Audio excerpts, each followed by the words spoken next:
How you doing, ladies and gentlemen? My name is Sir Kazarjan, and today we're gonna teach you drum roll, please. Yes, that's right. You guessed it. Graphing radical function. Let's get to it, shall we?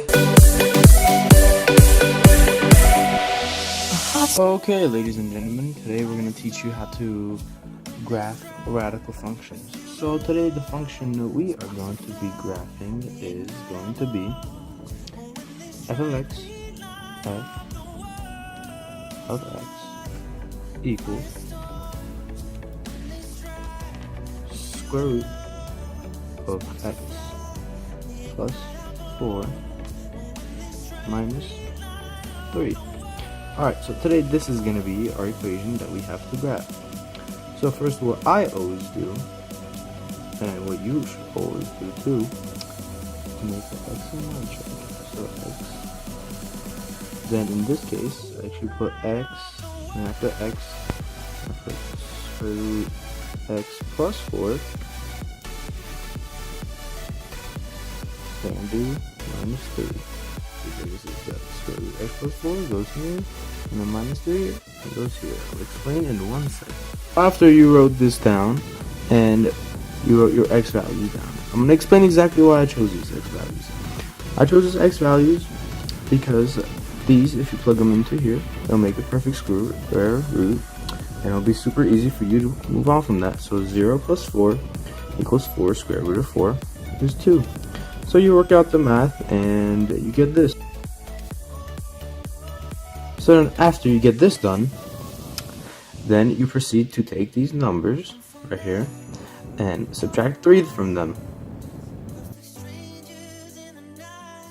After you do that, then you proceed to draw yourself a graph. So since all these values are somewhat positive, we're going to make a graph mainly on the positive side.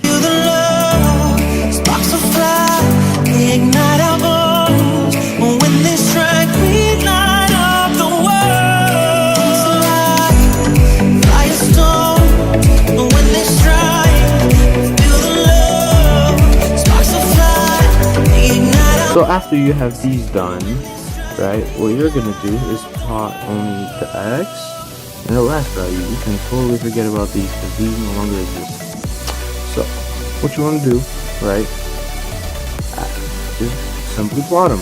So 0, 0, 0, negative 1, negative 1. Then 5 and 0, so 5 and 0. And just keep going.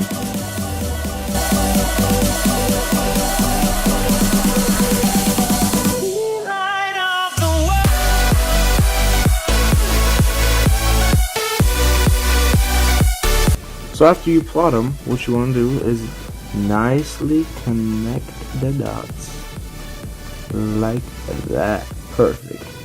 So after you get this done, we're going to do the domain and range for this graph specifically.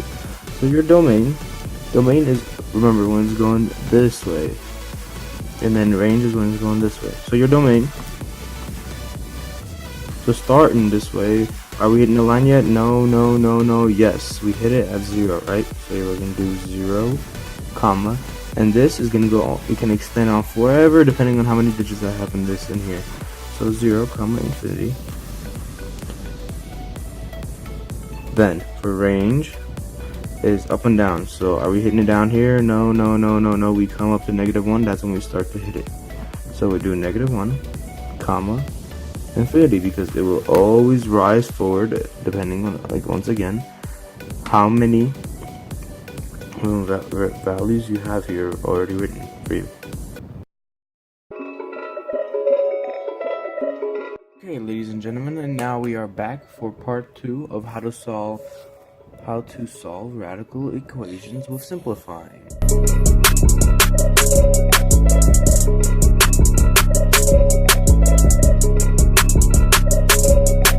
Alright, so let's get an equation out here.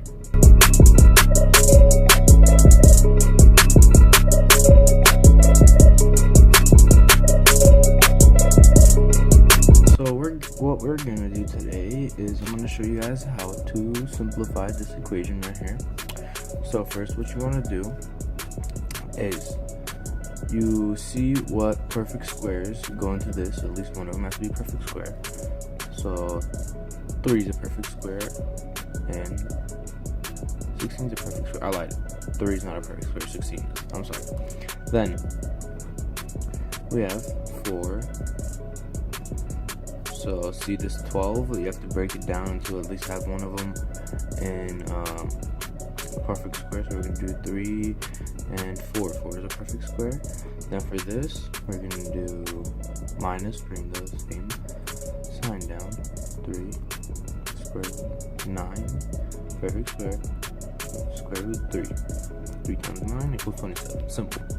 Then we take the square root of the perfect squares, which is going to be, over here is going to be 4, over here is going to be 2, and over here is going to be 3. Now, we bring down the 3, and we multiply it by the perfect square, 4, and square root of 3, and then plus 4, and then the 2, remember the 2, 4, 2, square root 3 minus 3 times 3 square root 3. Then what you get is you multiply these, multiply them together, and 3 times 4 is 12, 4 times 2 is 8, and 3 times 3 is 9. Then you bring down the square root, and then you put down the numbers, bring everything down. Now bring down the signs, here's a plus and here's a minus.